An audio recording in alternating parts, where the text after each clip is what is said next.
ladies and gentlemen, she is currently online with us this moment right now. Dr. Jessica Mbangeni, do you want to say hello to the listeners out there? Greetings in the name of Africa, my beginning, Africa, my ending. Kamala mnugu Jessica Mbangeni kubezile mfeluti buchiani swaso shibe na bandwano kala kulumla bandwana.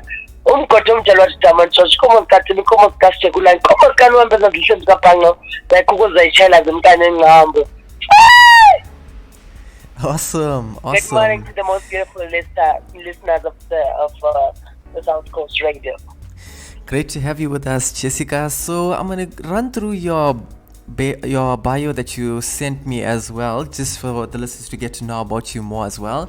So for those of you listening out there right now, divine infinite energy of her universe goddess, the Grammy Award winner Jessica Mbangeni has come to nourish the world, wailing to Mother Earth to shift and shape herself through the songs and poetry. She has come to serve her purpose and is simple to spread the spirit of one love through her voice in song, poetry, and dance. Now she feels that her existence is manifesting when she crosses the islands, deserts, oceans, seas, rivers, and mountains, singing and chanting with those that she has met in her previous life through her ancestors. After the 2022-2023 global strides of the two albums titled I Am an African, composed of a cappella, and another one, Jazz to World, has been promoted in Dubai during the 2020 Expo, attended by the leaders of the world, including State President Cyril Ramaphosa, hosted by Sheikh Zayed of the Arab United Emirates. Awesome to have you with us once again, Jessica. And so, how are you doing this moment? I'm doing very well. Thank you ever so much, and thank you. It's a great honor for me to be in your program this morning and celebrating the Africa month, and also just being at home and being at the reach as I travel a lot. That's awesome stuff, Jessica. So I do have some questions for you for this moment right now, as we spoke the last time. So how did you get started in music? I was born a musician because I'm born in a family of entertainers, creative people. Wow. And I knew that I was going to be the next Brenda Fassie, the next Michael Jackson. So I knew at a very young age. Yes. And I was always active at home, at any time, at school. I was a storyteller. I was always surrounded by school kids. At church, I was leading Sunday school. Wow. So everywhere, at funerals, whenever there's a gathering, I was that child that stands out and just sing and dance. And without me knowing, I was actually also reciting poetry because I would be in trance and not know what I was doing. That's great stuff, Jessica. And so, what is your creative process like when, in terms of creating your music, etc.? How do you go about it? For me, I conceive through the muse. Mm-hmm. Now that I work in a professional space, I'm able to just sing my music and record it on the phone and send it to the producer. Mm-hmm. So they know where to take the music to, because they know exactly the kind of message and inspiration that I am a Xhosa woman, and I'm proud of myself.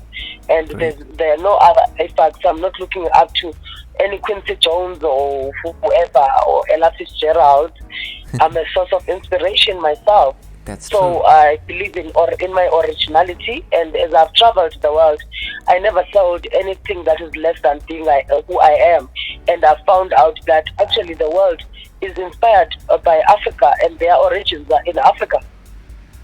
And even when they create, they are not creating from a space of composing, trying to create certain things. Yes. They are creating from a space of inspiration of their forefathers and foremothers who have traveled. And their music were created by the social what you call of the time, social effects of the time. So another writer once said, if Negro spiritual music was the only hope for the for the Africans that crossed from the Americans that crossed from Africa into America, that means there was music, African American music that was created by Africans Yes. at the That's time true. of the slave trade. So that informed the kind of blues that which is American blues, and that American blues is African blues because those people were never born slaves.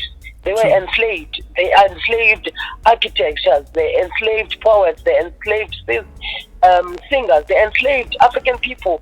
Every African person is talented, is gifted, and music is the rhythm of our soul. It Exactly. heals us.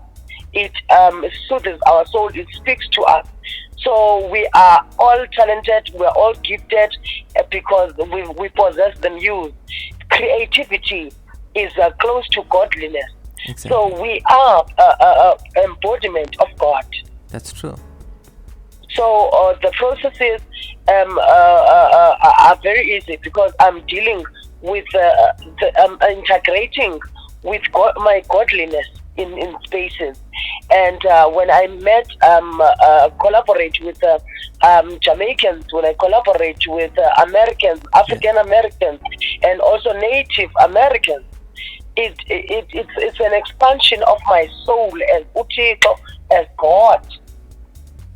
So there's nothing strange, there's nothing new. Everything is here and it has been here. That's really We need awesome. to embrace. That's really awesome stuff, Jessica. And so, what do you think makes your music unique? It makes it unique because I'm original all the time. That's true. And I speak about social ills and solutions in a specific language that is Jessica. Even if I would be waking up in the morning, you would say, this is Jessica who has been here. Awesome stuff, Jessica. And so, also, what is your favorite thing about being in the music industry? It's like a dog. A dog heal itself. I'm not talking about the SPCA dogs. A dog. Yeah. A dog has got power.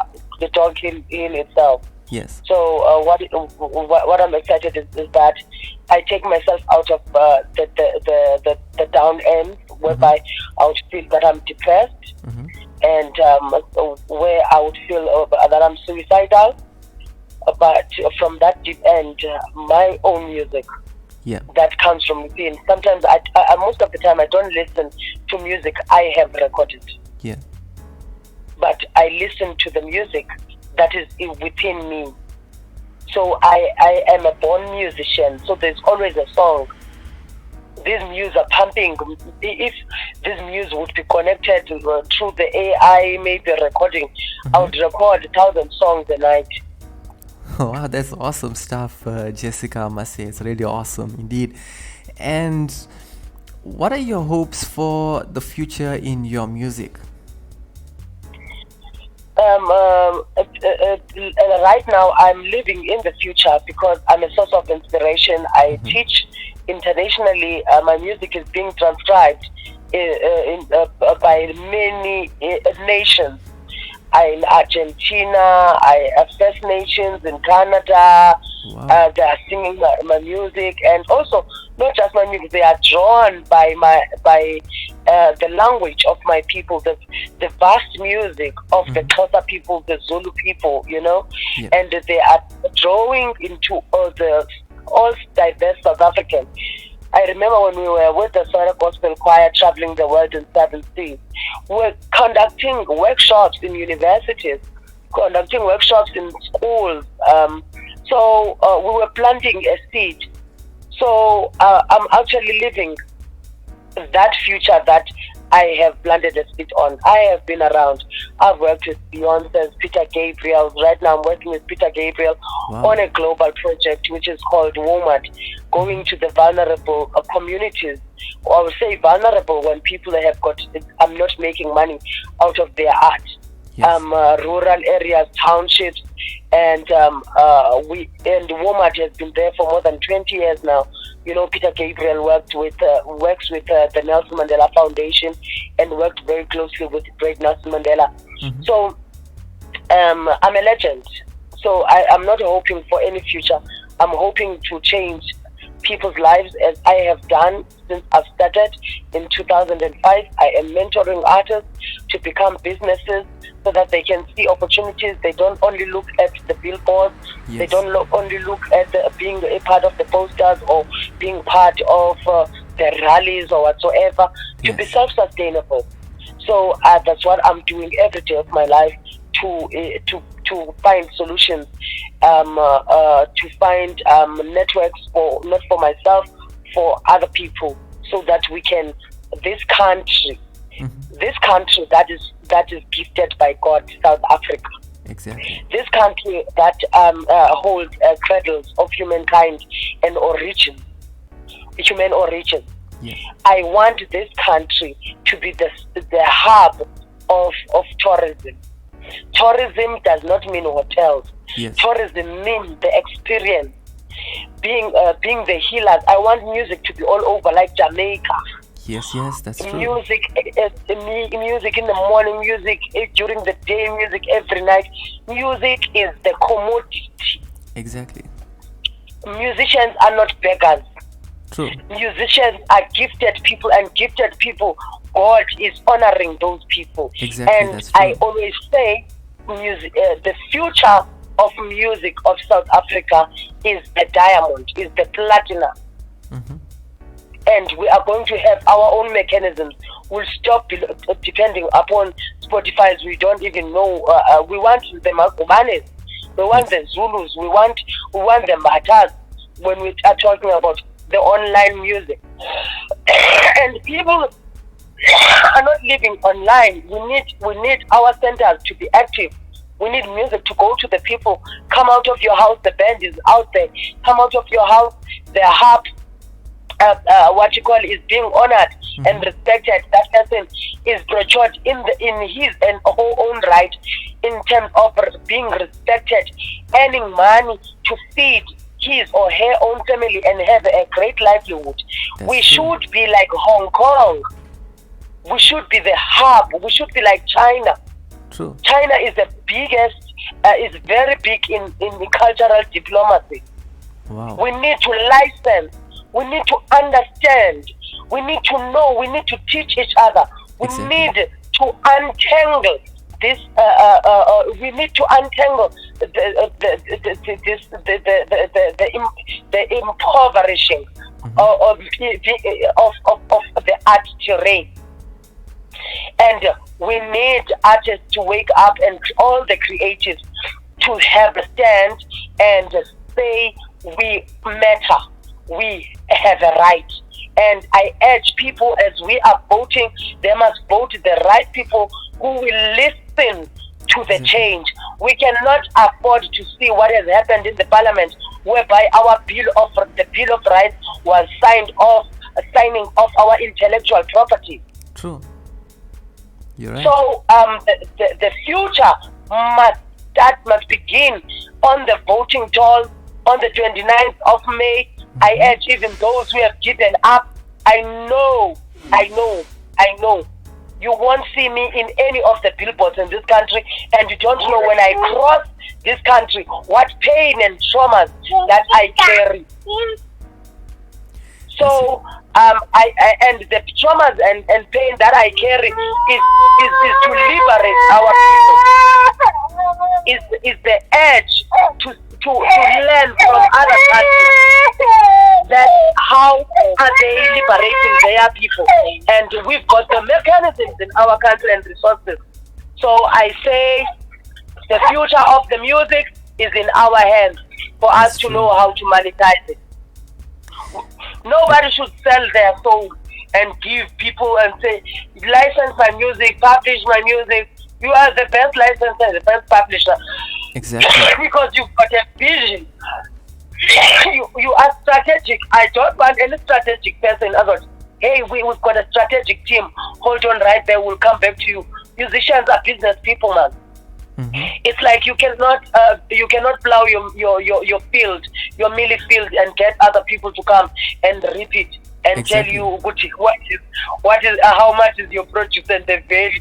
You are the best person to know the corners of your milli field, or True. what comes out in there, which is going to be the capital for the seeds for the next year, and what this is what we are going to sell. This is what we are going to barter out. This is what we are going to keep in case there is a drought. You know what I mean? That's right. You are absolutely right, Jessica. I agree with you as well. That's true. So it starts with us to be able to, when you record the music, register your music, Yes. and also have the ways of knowing how you are owning your music. Because even these registration companies are being manipulated. True. People's rights are being changed. People are not earning their royalties. And when you get to those offices, they tell you, actually your music is under Uzbanban. So perform your music. Go Yes. to that church, perform, and don't be arrogant, but ask them to honor you and respect you. Show True. them, teach them. So each one, teach one. Exactly. That's right. That's true. Thank you. No problem. And so, Jessica, to our next question this moment, what's your favorite song of your own that you've made? My favorite song is the tribute to Nelson Mandela. It's titled Africa, Tribute to Nelson Mandela. That is the very first song I composed in my life, and that is the song that actually that validated me being an African. We when we grow up, we are being challenged by the system of education that wants us to be British, that wants us to be less than ourselves as the Africans. True. And I always strongly believed that I am a greatest African goddess, and I am even better than the systems that they were imposing on me. Even when my grandmother sometimes would say, "Hey, we are going to eat an English dish. English dish. Why are we not being celebrated? Why is it special when it's supposed to be an English dish? It's not special when it is an African dish. There's no African delicacy." So That's I true. always had those questions. And as soon as I stepped out of the African continent and traveled the world, I came back in 2004. And when I heard Thabo Mbeki reciting the I Am an African, that's when I had a confidence to go on studio and record this song, Africa, Tribute to the Nelson Mandela. And that is my song. Until today, there is no way that I go to the gig or perform without any extract from that poem and the song. And I worked with the great Victor Ndoni on that song, who brought powerful elements, and also not just brought powerful elements, who mentored me for many years. I started working with Victor Ndoni in 2004 on that song. And I tell you, it's the last song to go on the album in 2024. Wow. Because he said to me, I am actually not just a musician, but I need to find who I am. I need to find my true purpose. And he took me through the process. And listen, today I know that I am the agent of change. That's awesome, Jessica. And also, what's the most challenging part of being a songwriter and poet? There's no challenging part, not at all, because you are able to perform your music, a cappella. You are able to perform your poetry a cappella. I do corporate gigs, and I work with the recordings that are done over there without my presence. So music is diverse. The music industry is diverse. It's not just recording an album and being smart and being a genius on that. Because even in that, you are not alone. So it makes the creative process easy. Each one is like, I've studied economics, there's a division of labor. Each one does their own expertise, and you do your own. Recently, I've done a PSG, a corporate gig in Sun City. I tell you, I worked with the brilliant dancers and musicians, and the music that was created when I sent them the poem, I'm telling you, I felt like I could just request the rights of that music and release the poem I've written for PSG Reimagining South Africa. So I'm always involved in very big productions because I understand my role. And I don't want to do everything. And when they request me to do something, I tell them that is not my responsibility. Absolutely, I know. I'm going to provide this. So it's good to be confident and know. When you don't know something or when it's not part of your responsibility, you don't have to allow the creative processes so that the production can be interesting. I'm telling you, the jaws were down. People were like, wow, for how long have you rehearsed this? We saw you on stage, you are the one, yeah? And I say, yes, because when I'm dressed up, it's like I'm in some global operatic extravaganza, baby, you know what I'm saying? And then now they notice me as these high-profile people, baby. I say, yeah, man, it's you on stage. How long did it take you guys? I'm like, excuse me, I just sent the poem once. I wrote the poem, the creative process with my artistic director. I've got my personal artistic director. And then we go through the script, we do the research, and then I send it to the client. The client who's a producer. The producer sends it to the client. The client pulls it up on how they feel. They give me the feedback of the first draft. And then I gave them the second draft, and I gave them the third draft. From the third draft, they brought back on how the music is going to be. Already, I saw the progress in there. And then when we got into Sun City, a day before the event, we just walked it through. But this is how it's going to be. And then in the morning, we went for rehearsal. During the day, we went for a performance. If you could see, you will see on my Instagram. I'm going to send the video today. Yeah. Wow, I don't believe myself.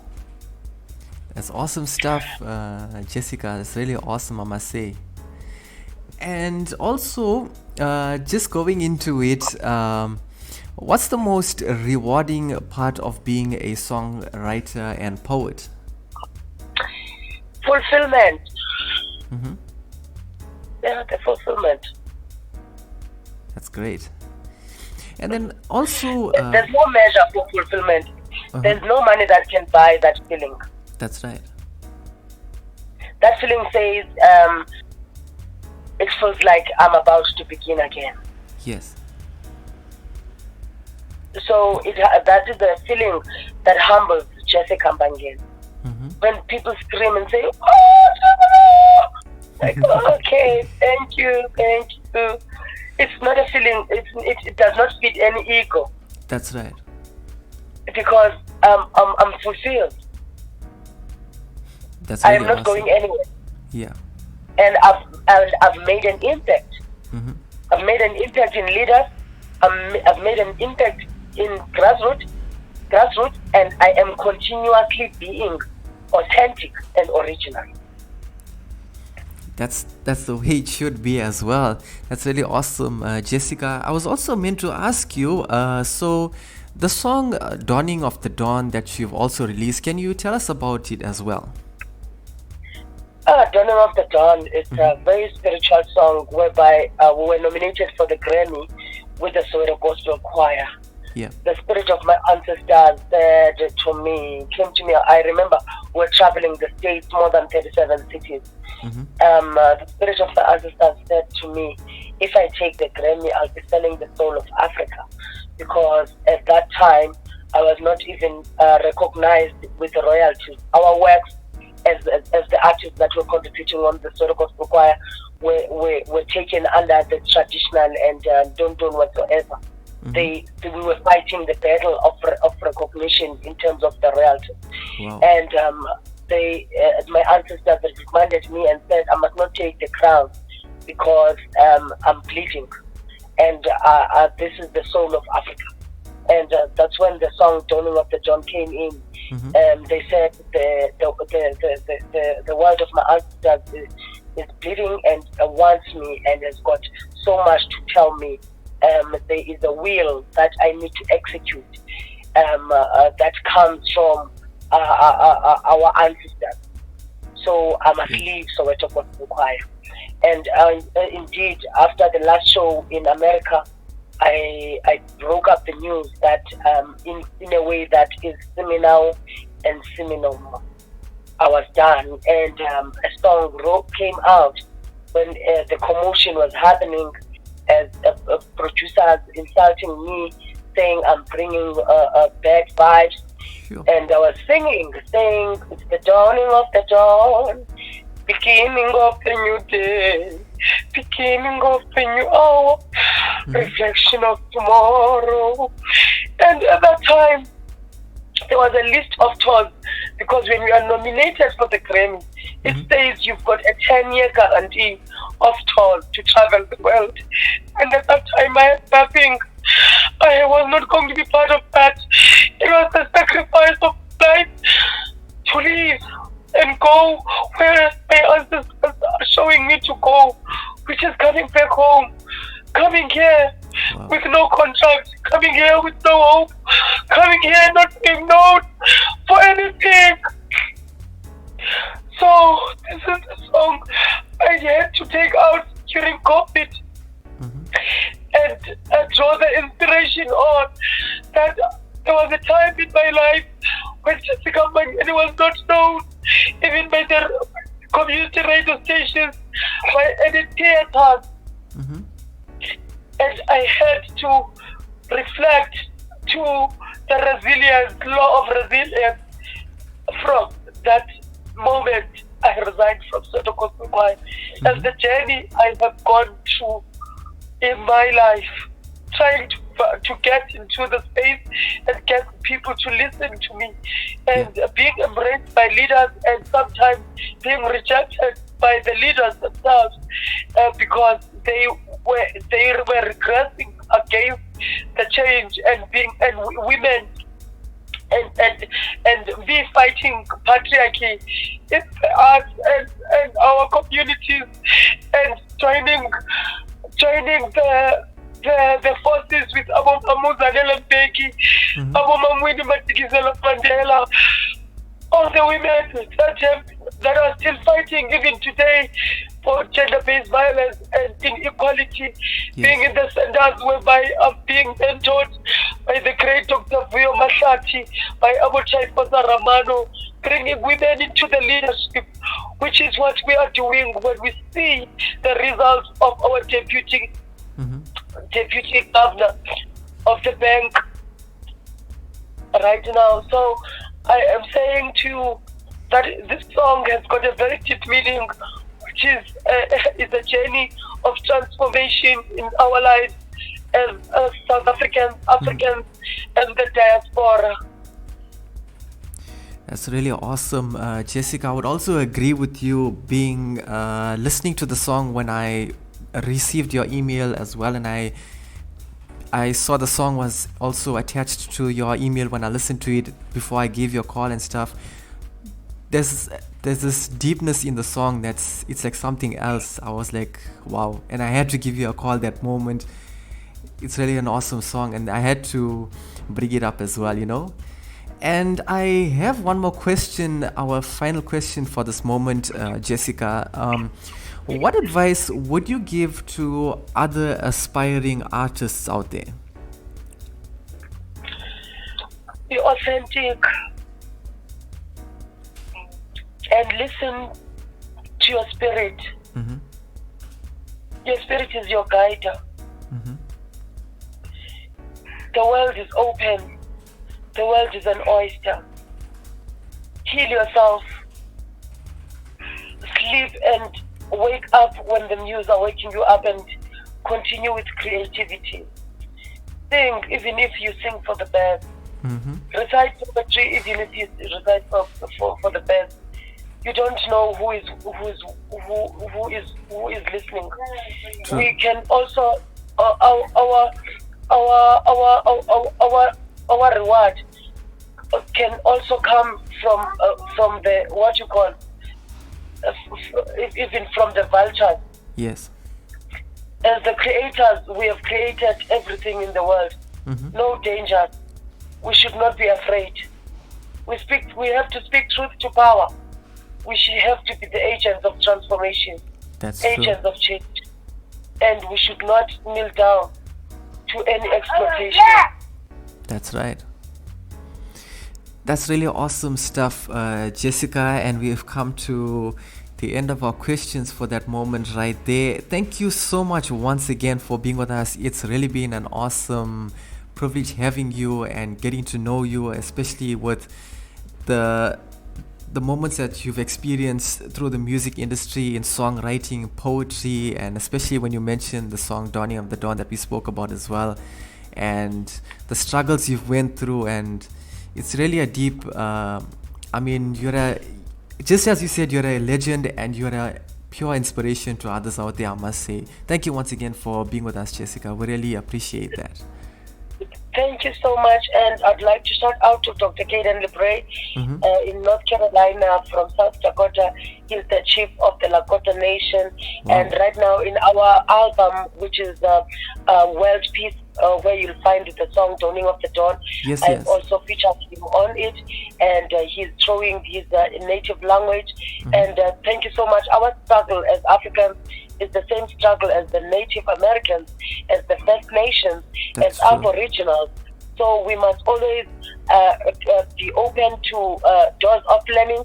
Go to school. When you go to school, you are not indoctrinating yourself, but education is the key for the international doors, so that you can have more narrative and so that you can tell the stories. Because music and poetry is about expanding expanding the spectrum of our minds, and we take people through a journey when we write music. Some of the people cannot reach the places that I've been. I've been in Jamaica, baby, with Damian Marley's, and now I'm collaborating with Anthony B. Sizzler in a project with Lauren Hills and Alicia Keys. So I'm taking people as I'm expressing. Maybe I may not express it in certain songs, but you can feel that this soul is traveling, is taking me somewhere.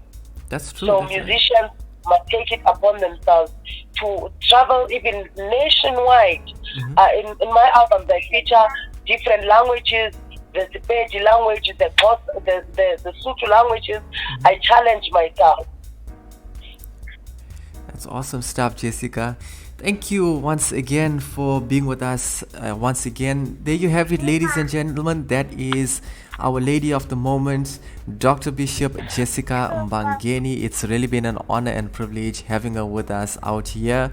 We also have the song featured right now. We're going to be playing it right now for you guys as well. The song that we spoke about called Dawning of the Dawn, which is featuring Dr. Caden Libre with none other than Jessica Mbangeni coming up this moment. You guys can enjoy that, and I will see you shortly. The radio station you can't live without. This is your radio. This is South Coast Radio.